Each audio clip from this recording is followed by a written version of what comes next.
very much again. So today I'd like to start by Zucker's theorem on L2 cohomology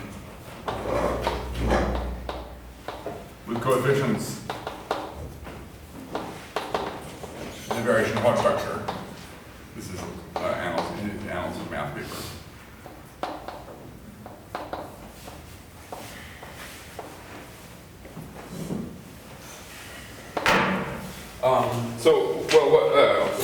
We're not going to treat the L2 aspect very much at all. So this was sort of, so this is really an idea of Deline.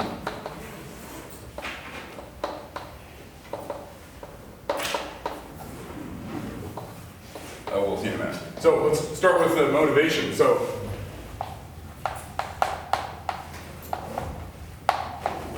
the motivation is that, so we have this, we have our family of varieties.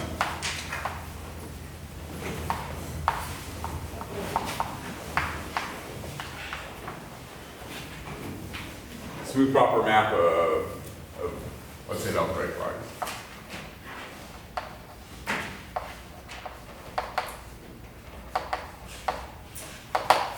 Now let's assume for some simplification.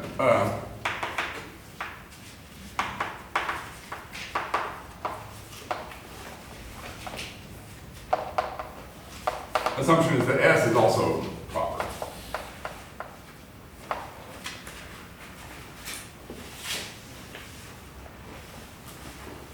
Now let's suppose we X comma omega is scalar.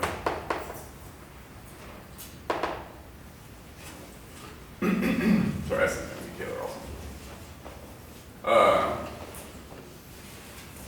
So now what we've seen is that we can define this VQ VPQ, where on S, which is a variation of Hodge structure, where V at a point is equal to HK of XSQ, and VPQ is HPQ of XS. So that's our basic setup. VPQ sub S? Or? Yeah, VPQ sub S. So that's our basic setup. So now you might say, why would we want to do such a thing? Okay. So a good reason for trying to do such a thing is because we would like to calculate the cohomology of the total space. So how is this question? How is this related to H, let's say I, of X, the total space?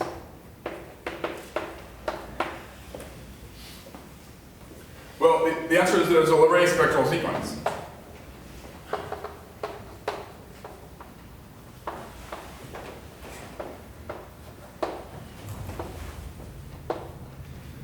Of the form Hj of S with coefficients in this local system V. Let's call this Vk, okay.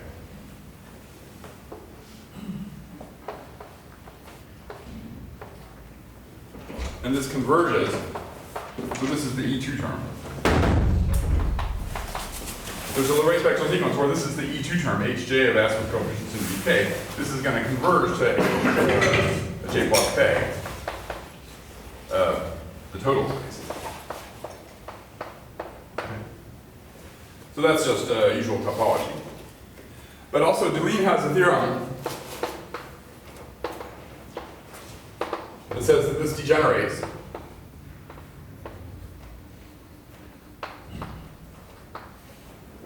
at E2.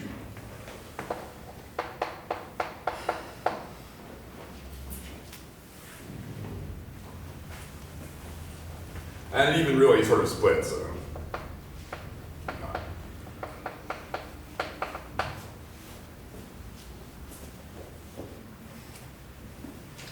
So roughly speaking, this is maybe a little bit rough, but so roughly speaking, Hj, so Hj of S, which is coefficients in VQ, okay, is at least, let's say, a subquotient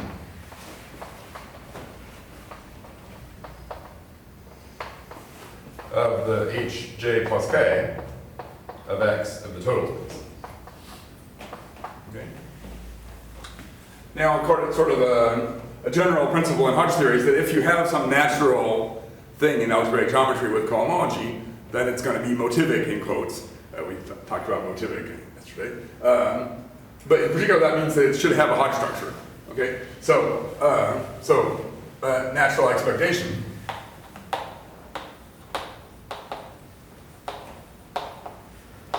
is that this subquotient is a Hodge structure. This is a sub-Hodge structure.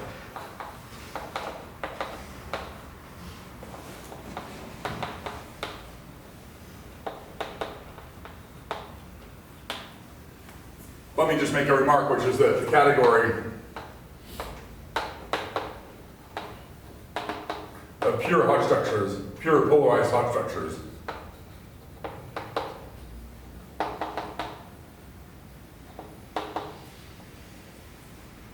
is semi-simple. Polarizable, right? Polarizable, yeah. Okay. Pure polarizable Hodge structures is semi-simple.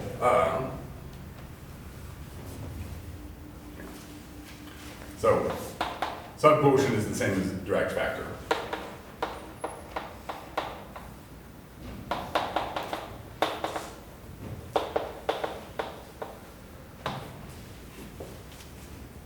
So I'm sort of, you might say, if we don't know that remark, then we're sort of fudging things a little bit by saying that this piece is actually contained inside here. From the Laurier spectral sequence, it's a subquotient here. Then from the semi-simplicity, it's actually a direct factor, so it can, you can think of it as contained inside here. This is actually easy to prove using the polarization because you just take the perpendicular. If you have a sub-object, you can take the perpendicular of the sub-object with respect to the polarization form. But the polarization form is not a definite form, so a priori that doesn't necessarily work. But it has this positive definite or negative definite property on each of the Hodge subspaces. So if the sub-object is decomposes as Hodge subspaces, then when you take the perpendicular, it's a real perpendicular. Okay. That's the proof of this thing. Okay, so in other words, to make a long story short, this hj of s with coefficients in vq, k,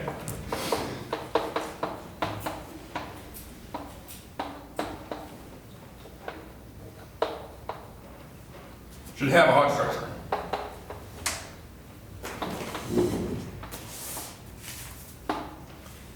And we can see from what.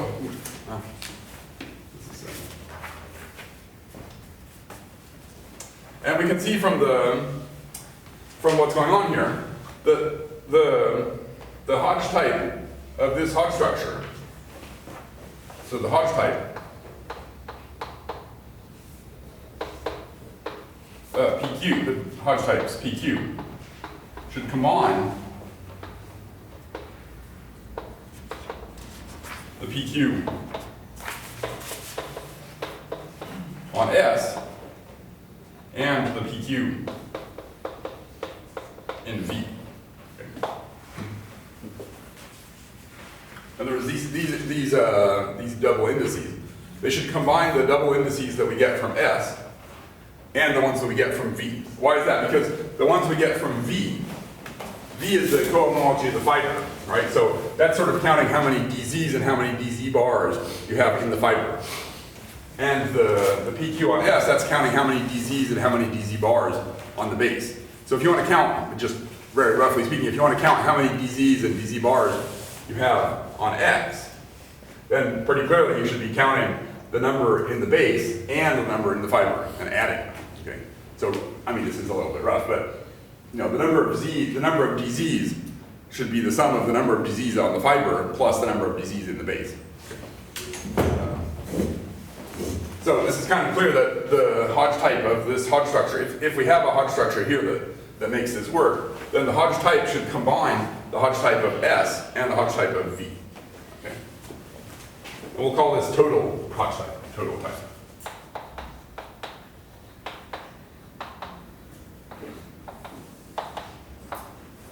And so this was Deline's idea, which he wrote in the letter to Zucker.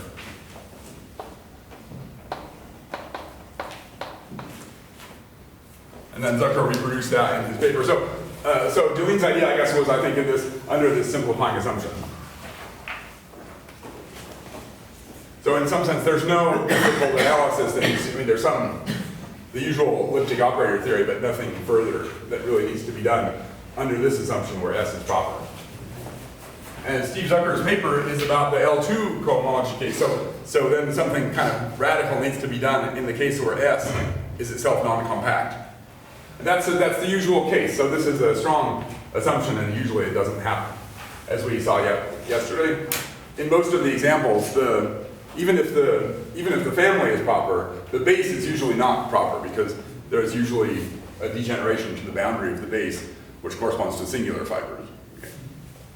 We think, for example, if you take hyperplane sections, you're never going to have all the hyperplane sections being smooth. Some of the hyperplane sections are singular. I mean, just take hyperplane that's tangent to the right. Okay. But just to understand what's going on, and we're not going to discuss the L2 aspect today, but just to understand what's going on, it's useful to just suppose that S is proper. Okay, so now let's just try to do this, and this is not really all that difficult.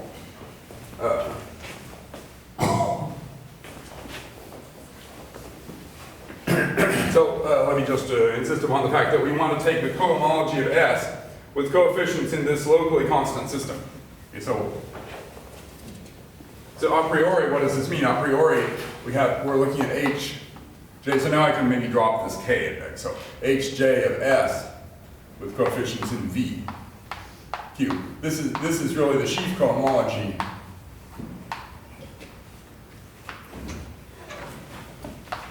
of S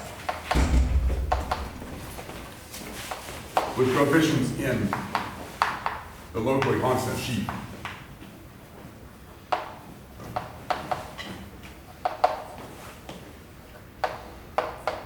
Q. And if we tensor with C,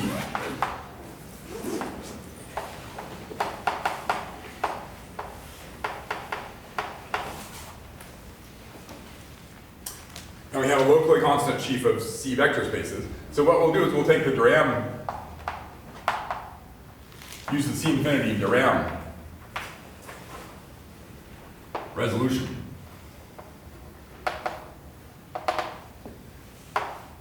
So we just map this into A0 S with coefficients in V. Let's not take out these underlines and stuff.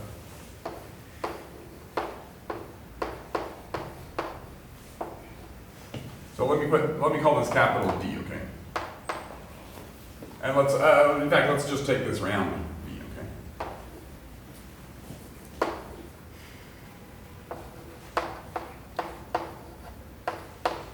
So recall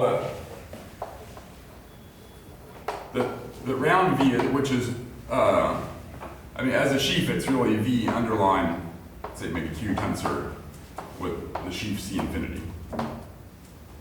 The sheaf of C infinity functions. But this is the C infinity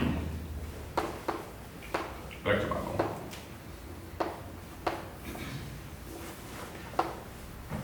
Associated to V. And D is the flat connection.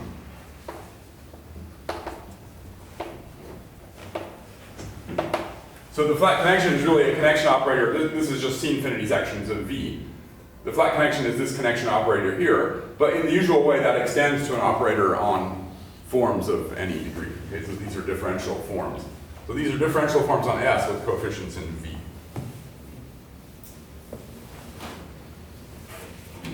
And this is a soft resolution. So this is a resolution of VC by soft, I guess. I'm not completely sure what that's really.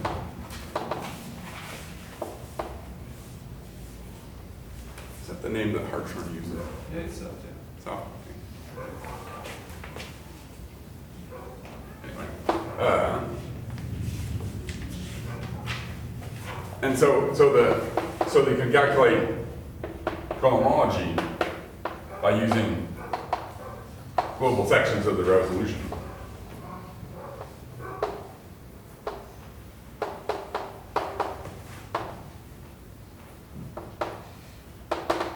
So we just take, let's call this capital A0.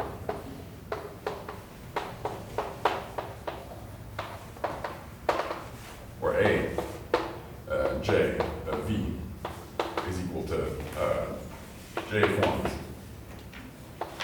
on all S with V coefficients.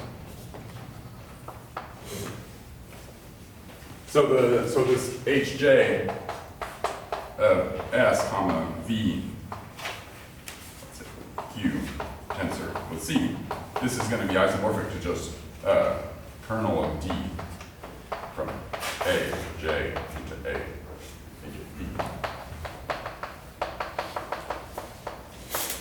divided by image.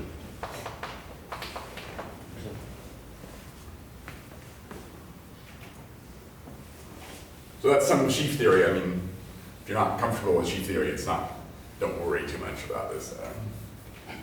It takes a little bit of reading or something like that maybe, but this is straightforward. But so now let's just work with this, setup. So this black border was just to get us from here over to here, okay?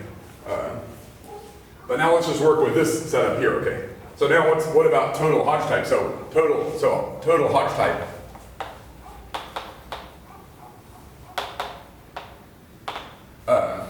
We're going to write A, let's say AJ with coefficients in V as a direct sum of, so let's call this A of V PQ. Let's put the PQ up here.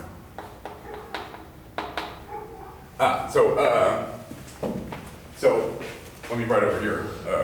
So V is a direct sum P plus Q equals K of VPQ. So this means that we say that the weight, this is a variation of Hodge structure of weight K. Okay. So remember that came from the fact that V was the kth cohomology of the fiber, so we're sort of remembering the cohomology degree of the fiber there. But we're kind of forgetting that we had a family now. But we need to, for this index, we just need to remember that. So this is going to be, P plus Q is going to be equal to J plus K. Okay?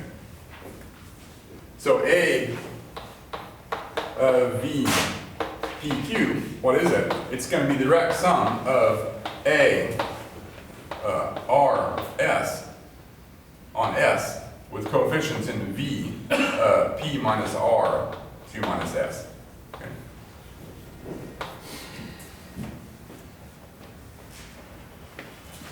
Well, wait, let me just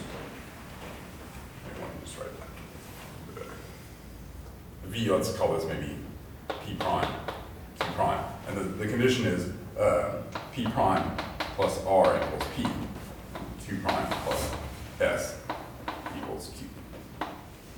Maybe that's a better way of writing it. Okay? So this is just to insist upon the fact that the total Hodge type here, we're just adding the Hodge type of the forms on S plus the Hodge type in V. Okay. And as I said, that's kind of obviously a necessary thing to do if we think of V as the cohomology of the fiber, because we need to take the number of DZs and the number of DZ bars in the fiber plus the number of DZs and the number of DZ bars in the base to get the total number of DZ bars. Okay. So now what would we like to do? So now we would like to just do Hodge theory. So the goal is to do Hodge theory here.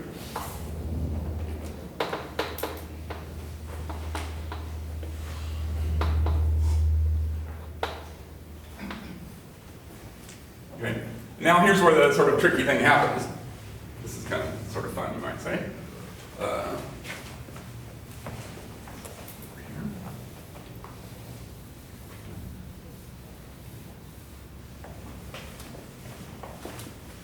We have D.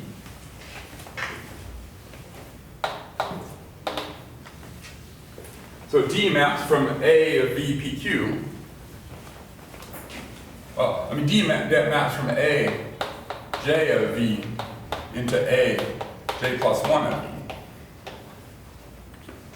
But what does it do in terms of the total Hodge type? Okay. So, so if we recall the Griffiths transversality,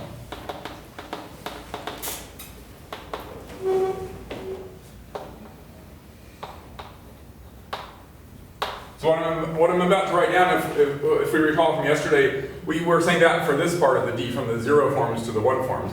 But by sort of just extension in the exterior algebra, the same is true for all the different copies of D. Okay. And so what happens is so let me write this in the following way. We can write D is equal to little del plus little del bar plus phi plus phi bar. Okay? Because remember, in the Griffiths transversality statement, there were 4 coefficients, basically. There was there was the 1, 0, the total type 1, 0 part, and the total type 0, 1 part. So, so what I was calling the D 1, 0 on S part of this is going to be del plus phi bar. And the D 0, 1 S is going to be,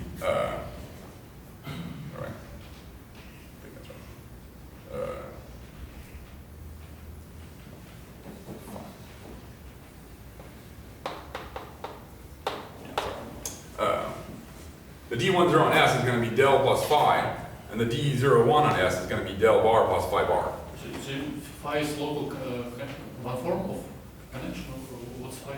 Well, I'm going to just, let me write that down. Okay. Let me erase this board. It's a little easier if we have more space. Just remember there were 4 coefficients, so we just need to organize those 4 coefficients in a good way, give them their correct names. So del was the part that went from A,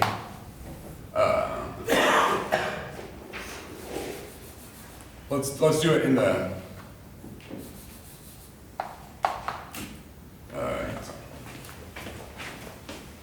okay, so I'll write this in terms of the full forms. Okay, so this is going to go from A, RS with coefficients in V, let's say P prime and Q prime, into A, R plus 1, comma S with coefficients in V, P prime, Q prime. So we were doing this for the case RS equals 0 yesterday, but as I said, the same thing happens by just extending to the exterior algebra. I mean, you extend to the exterior algebra and you have to require that it satisfies the Leibniz formula for exterior multiplication with a formula. And phi goes from A, RS of V, P prime, Q prime. So again, this is the part which is A, R plus 1, S. And the point was this was A, P prime minus 1, Q prime. Okay.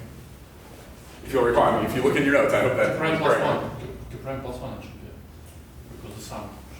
Ah, no, it's Q plus 1, yeah, exactly. Yeah. Thank you. Sorry. Yeah. Okay, so if you look in your notes, that should be, in the case RS equals 0, 0, that should be the same. But we didn't give these names, we didn't give names to these coefficients. I just said that there were 4 coefficients, okay? And then the del bar goes from A, R, S, B, P prime, Q prime, into A, R, S plus 1, V, P prime, Q prime. These were just the usual differentiation pieces.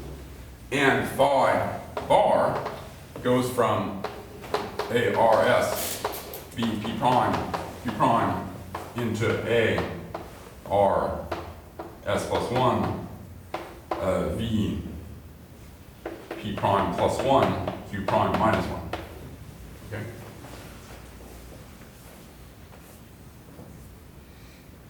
And now if we organize this by total Hodge type, so let's do the total Hodge type here.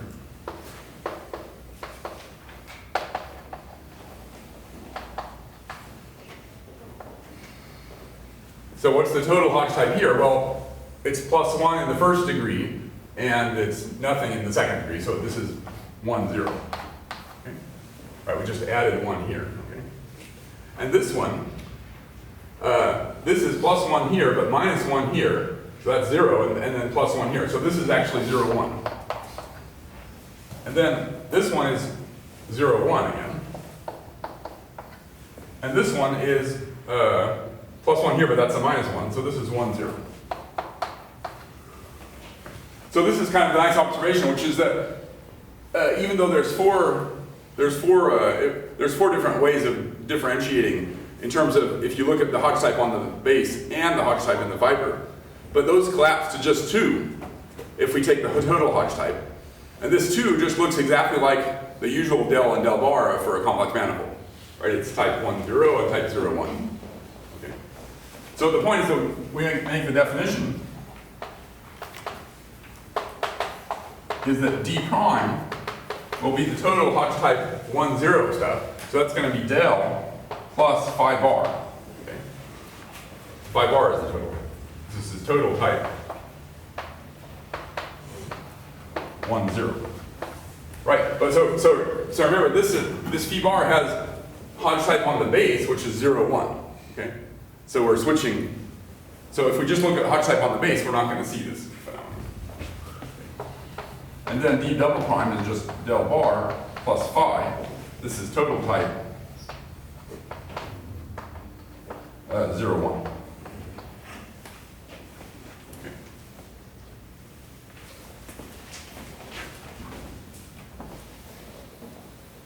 And now the kind of the key observation here is that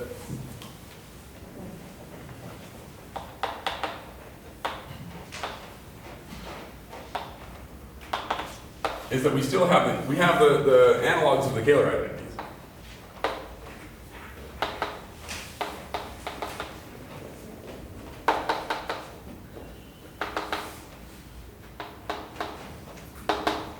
For these things, which is to say, so parenthetically, I mean, before we state them, we should say that we use a Hermitian metric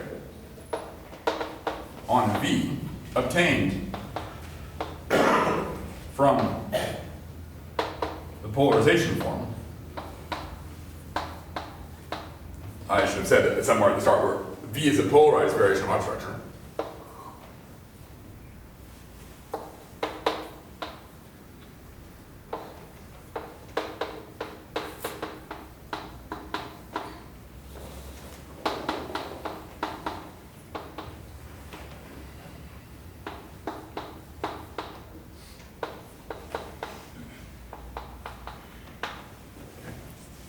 So we take the polarization form, and we define a Hermitian form, U comma V bar, because that's a Hermitian form.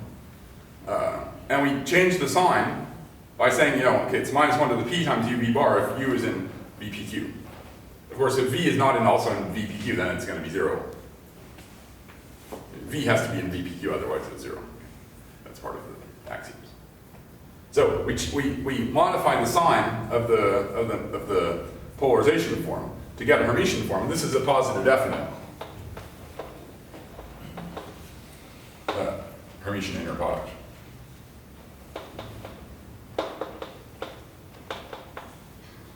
And we use that to define adjuncts. Right? Remember, we had this thing of the formal adjoint of an operator. Okay, but that has to do with a metric, so we need a metric to define a formal adjoint. So we use this positive definite Hermitian form to define formal adjoints. And now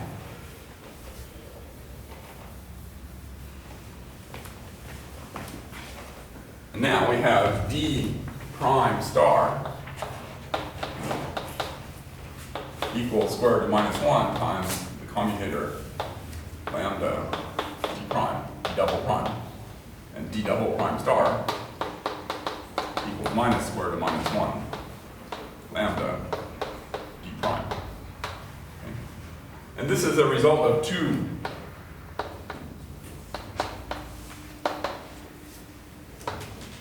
canceling sign changes.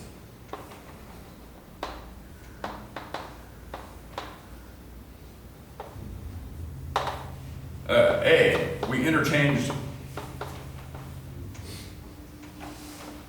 phi and phi bar for the because of the total type.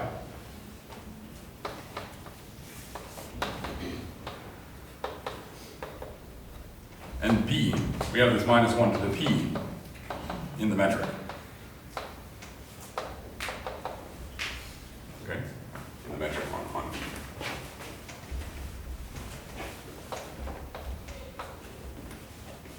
Okay. So, well, let's not do, we're not going to do the calculation here, but just believe me, okay. There's two canceling things that are going on here, right? So we put into D prime, which we were thinking of as total type 1, 0. We put in this form phi bar, which in terms of forms on the base has type 0, 1. Okay? So in terms of forms on the base, the phi bar thing would normally be down here in the Kähler identity, so there would be a minus sign. Okay? Right? There's a minus sign between if you interchange D prime and D double prime, there's a minus sign here. Okay? So here we switched these two around. But also these two are exactly the pieces which change the Hodge type of the fiber by 1, okay? And if we change the Hodge type of the fiber by 1, then in this metric we change the sign, right? So in the adjoint, that's going to make a minus sign.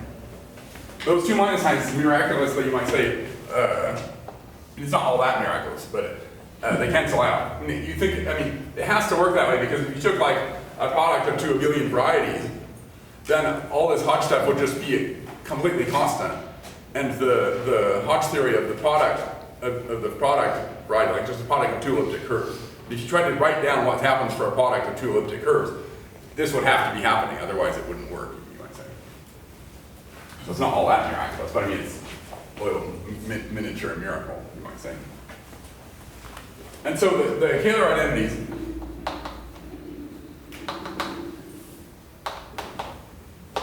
they look exactly the same, okay? So,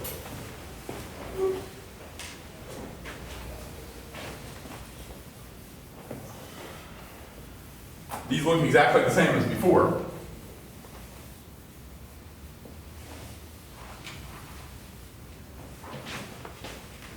And now we can just really pretty much finish the proof, okay?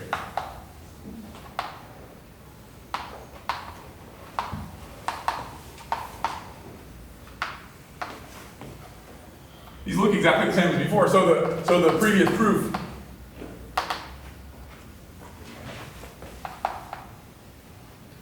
of the Hodge decomposition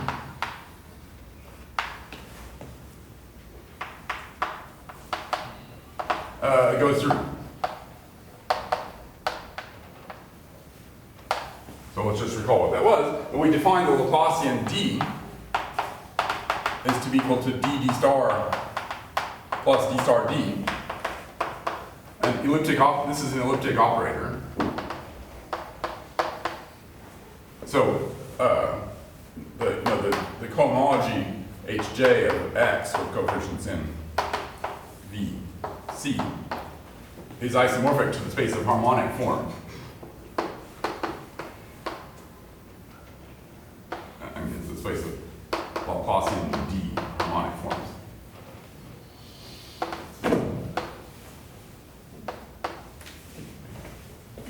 By the same discussion as before, I mean, you have to do the elliptic operator with coefficients in the vector bundle and so on. But notice that we're doing the elliptic operator, but we're using a genuine positive definite metric here. So when we do the elliptic operator, we're not messing anything up on the sign of the symbol. Okay.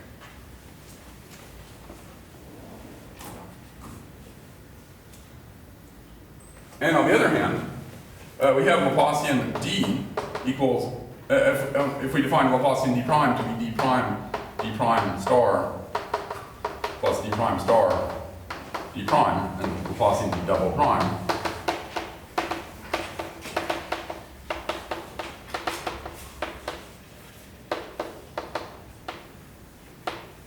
then on the one hand, then we have Laplacian D equals 2 times Laplacian D prime equals 2 times Laplacian D double prime. This is exactly the same proof as we did yesterday.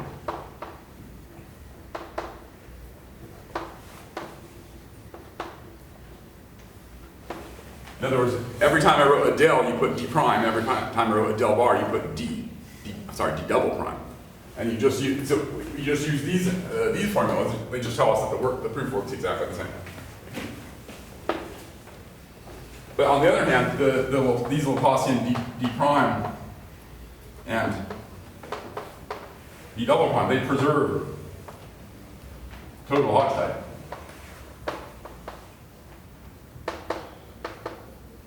Right, because like d double prime has type 0, 1, and d double prime star has type 0, comma, minus 1. So like Laplacian d double prime mapped from A, but for the total type.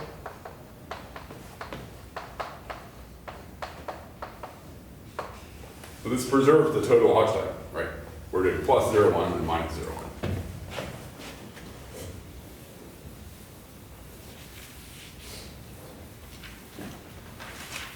So the conclusion.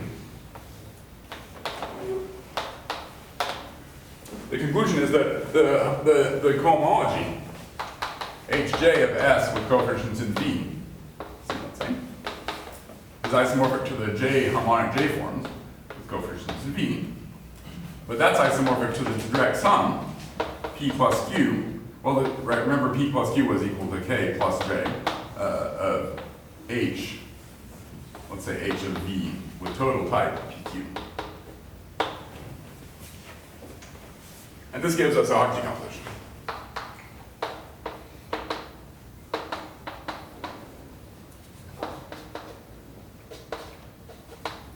And so suppose like if S itself is projective,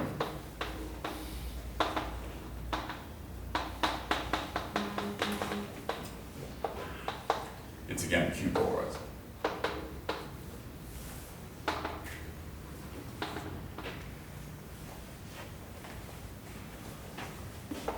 And this, and then a theorem is going to say that this is compatible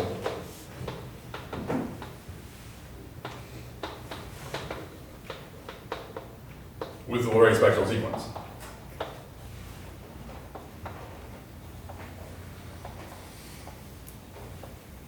Yeah, so in other words, this Hodge structure is going to be contained in the Hodge structure H J plus K of the total space X.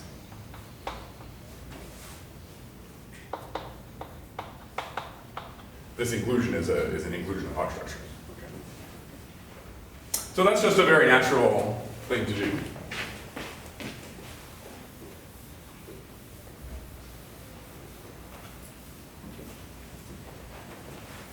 And that was the content of Deligne's letter to Zucker. And then, so as I said, Zucker did the case which requires, so Zucker's theorem requires, and Zucker's theorem is only for the case of one-dimensional base, where S is a curve. That requires Schmidt's SL2 orbit theorem in order to estimate the size of sections, because you'd like to define L2 cohomology. Right? If you're trying to define, I mean, when we're doing the Laplacian and stuff like that, we're really talking about L2 forms in some way. So Zucker does L2 cohomology, and to understand L2 cohomology, you need to know something about the growth rate of the metric as you go towards the singular points. Then it was a big question actually how to do that for a higher dimensional base. So that was Katani, Kaplan, Schmidt, Kashiwara, Kawai. You had to first do the higher dimensional SL2 orbit theorem, which is already extremely complicated. On a normal crossing singularity and so on. Then Morihiko Saito came along and basically he said, this is an oversimplification, but basically he said, okay, we know Zucker's theorem for the case of a one-dimensional thing, and we can do this kind of Debye-Sage induction by making fibrations with one-dimensional fibers and sort of make a big machine. But in that big machine, you need to use a lot of D-module theory. So you can make this whole stuff compatible with D-modules.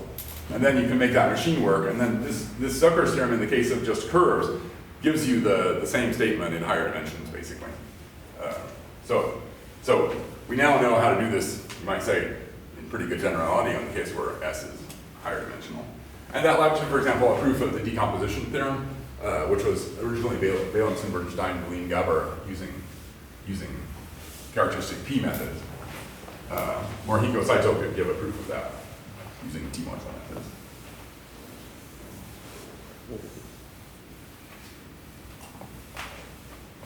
Okay, so now I'd like to mention something which really did actually appear in Zucker's paper, but nobody really noticed it too much right immediately after that, which is what about the cohomology, so what about these delta D double prime harmonic forms?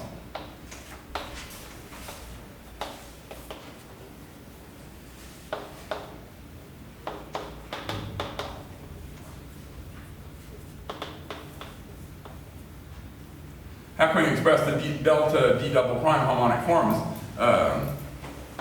using D double prime? And this should generalize per delta del bar, Laplacian del bar, should be H Q of X omega Px.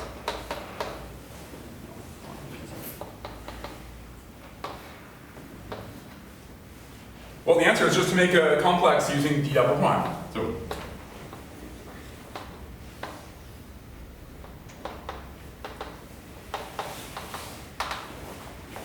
So we just take A V, this is really going to be K, the first A0 V.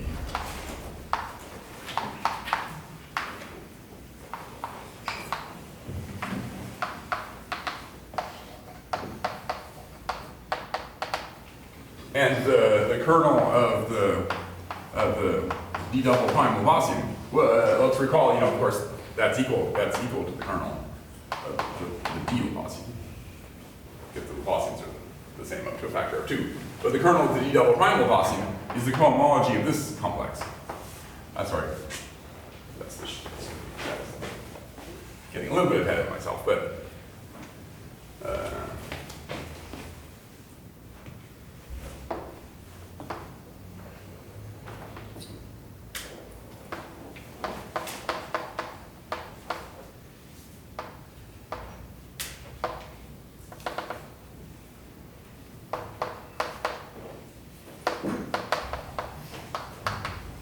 This is the complex of sheaves, and this is the global section.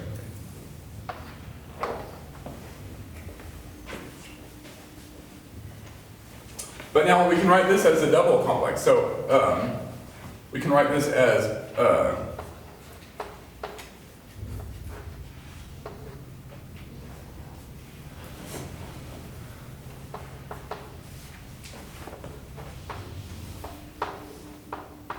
so we can go back and remove the total Hodge type and just write the Hodge type on the base. Sorry.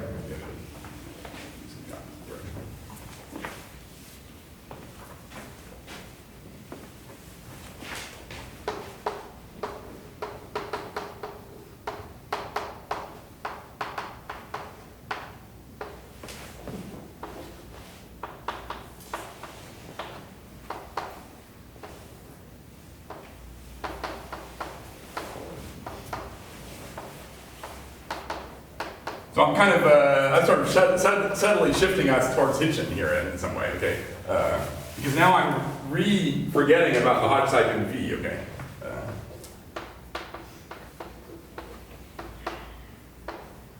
But the thing is that once we isolate this operator D double prime by total Hodge type, then we can re-split the D double prime into its two component pieces according to the Hodge type on the base, and that's what we're doing here.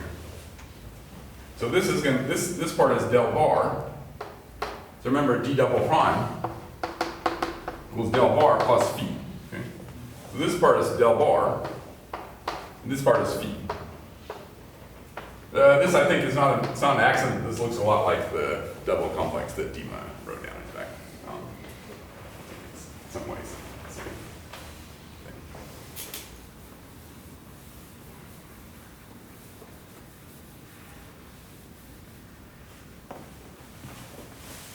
Okay.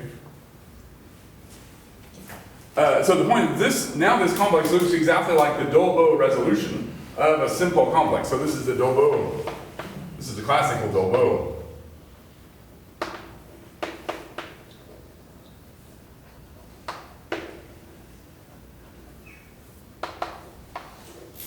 this is the classical low resolution of the following complex. So here maybe I'm referring to something which you might not be familiar with, but if you have a vector bundle, a holomorphic vector bundle, then you can make a resolution of the sheaf by taking 0, 0, 0, 1, 0, 2 forms and so on, and putting the del bar operator of the holomorphic vector bundle. Okay. So now I'm going to call this holomorphic vector bundle E. Okay. This is going to be E tensor omega 1x.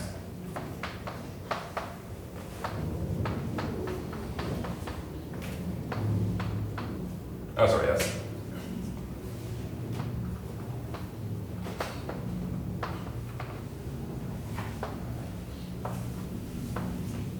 So this was really pretty implicit in Zucker's paper, but it wasn't really explicitly. I mean, he didn't really give exactly a name. I mean, maybe he did, but maybe it wasn't a simple name to this complex. Okay. I mean, he did say something like that in his paper. Well, what's E? So E is the holomorphic vector bundle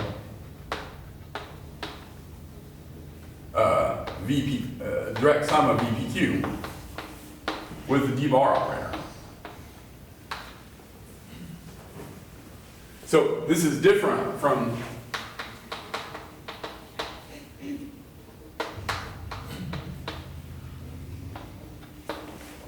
V.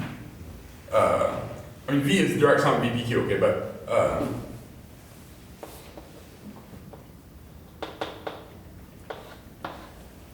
so it's different from the vector bundle, which is the holomorphic vector bundle associated to the flat connection. So this thing here, this would be the holomorphic.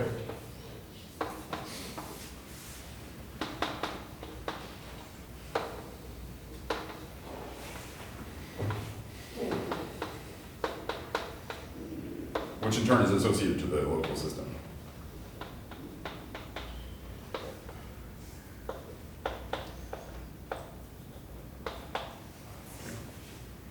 So this thing here is different from the holomorphic vector bundle associated to the flat bundle, and which is associated to the local system. That would be the one that you get by taking the bundle V and use the D01 part for the S. Okay?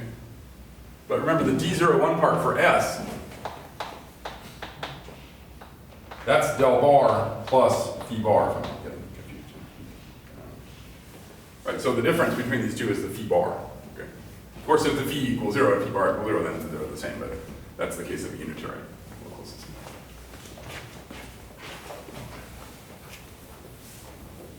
So we saw the Hodge filtration, I mean, in my talk yesterday and subsequent talks. So this vector bundle, this flat vector bundle V comma D 0, 1 S. This holomorphic bundle has a filtration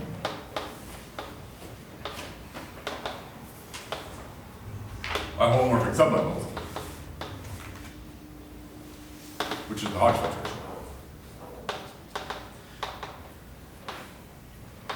So P V is the direct sum P prime greater than P.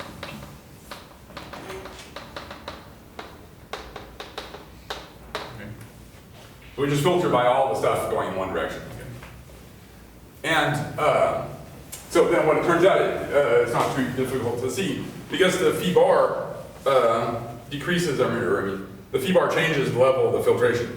Okay, so this E PQ is isomorphic as a holomorphic vector bundle to the GER, let's see, GER PF.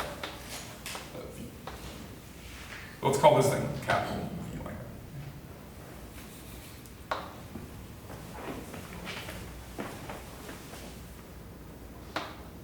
We just take a capital V, sorry about these letters, but the capital V like that, that'll be this holomorphic bundle. Okay.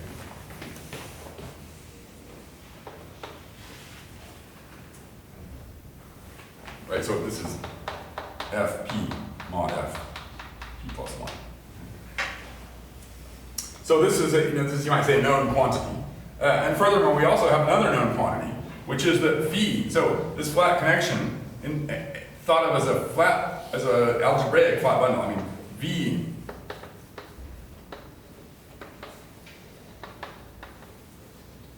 is an algebraic flat bundle, and as Nima pointed out, there's a description of this flat bundle, which you might say is just easy in algebraic geometry. Not necessarily that easy, but somewhat easy in algebraic geometry, called the Gauss-Bonnet connection.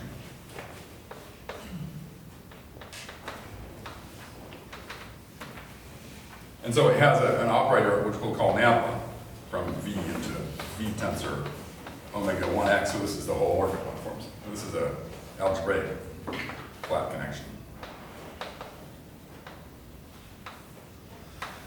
And this nabla, the Griffiths transversality says that nabla goes from Fp into Fp minus 1, the next stage of the filtration.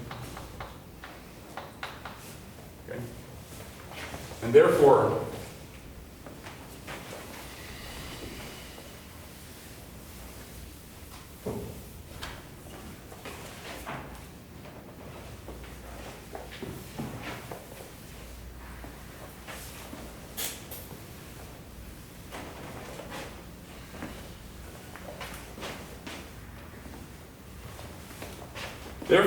when we pass to associated graded,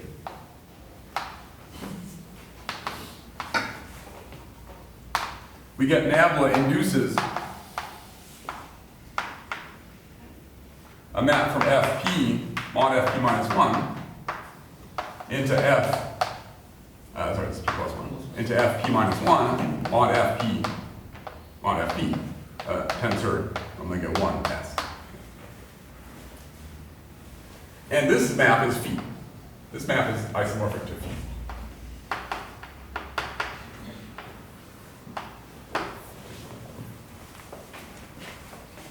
So the conclusion here is that that if we look at E comma del bar comma phi, that this is ger dot f of v with its del bar operator, and with the phi that coming from the Gauss-Bonnet.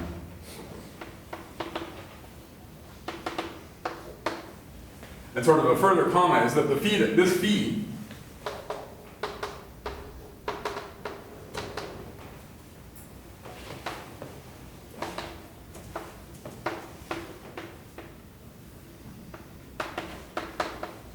is expressed in our case where we have a family of varieties, is expressed easily as cut product with the Kadeyer-Spencer class.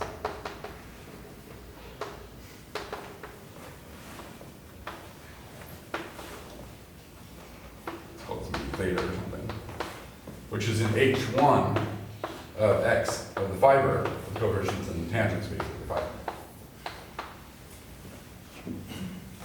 All right, so this is the deformation class of the variety X, S. Maybe I should say phi at a point S.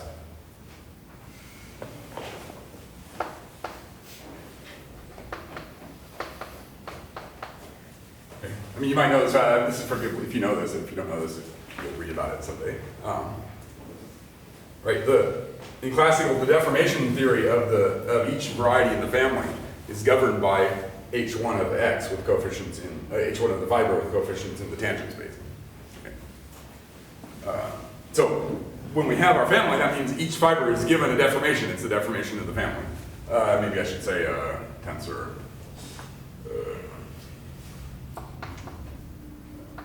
Cotangent bundle. I mean, for every direction in the base, we're going to have a deformation class. Okay. So there's a function on the tangents, vectors of the base, which gives you values in here. Okay. That's the Kadeyer-Spencer deformation class. And if you write this down, well, we don't have time to do that, but if you just write this down, what these spaces actually are, this map is just cut product with theta. And so in Hodge theory, this was called phi was called the Kadeyer-Spencer map.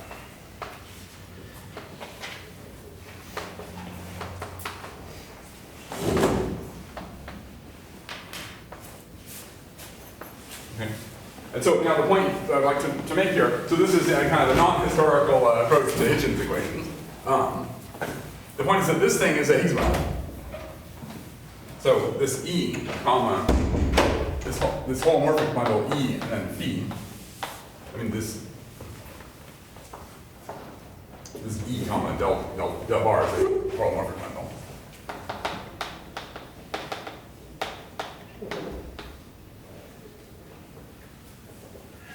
Right, so phi, this just means E is a holomorphic bundle.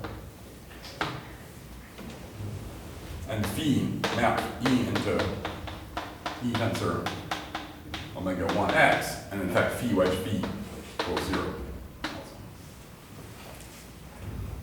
And in our case,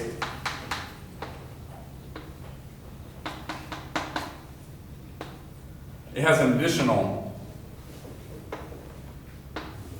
Hodge decomposition.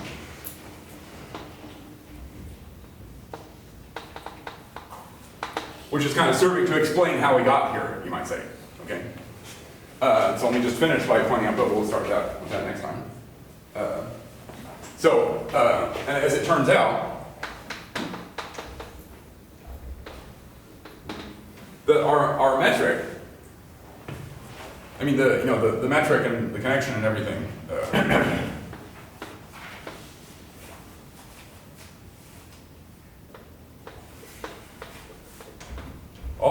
All the stuff that we have here, these are exactly solutions of Hitchens equations.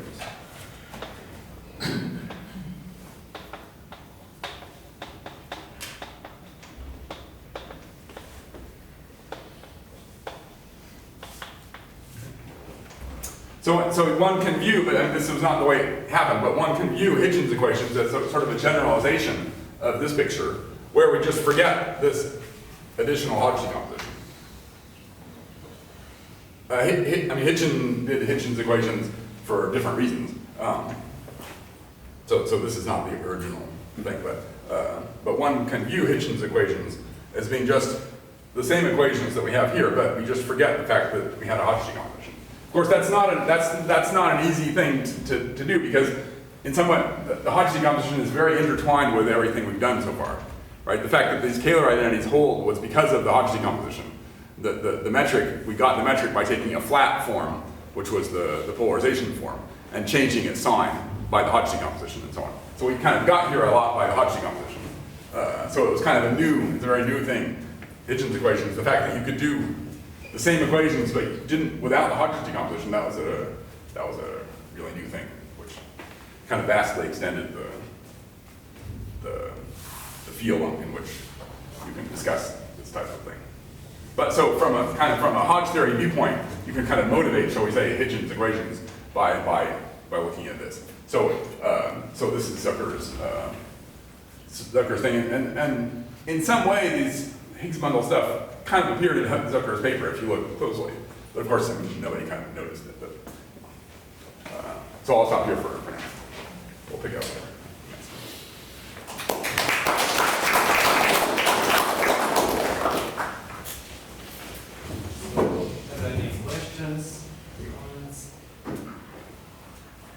I was going to ask something, but you essentially answered it. So, I mean, you saw Zucker's paper before Hitchens? Yeah. I mean, I was doing Hodge theory, so I was aware of Zucker's paper and this kind of thing. Yeah. But as I said, I mean, this whole stuff we said so far is kind of just a logical development and kind of not very difficult. We kind of understood it already so far. But as I said, it's very tied to the Hodge decomposition. So the idea that you can do these equations but without the Hodge decomposition, that's like a radically new. I mean, from my point of view, that was a radically new thing in Hitchens equations, basically. Okay, so that's next. Carlos.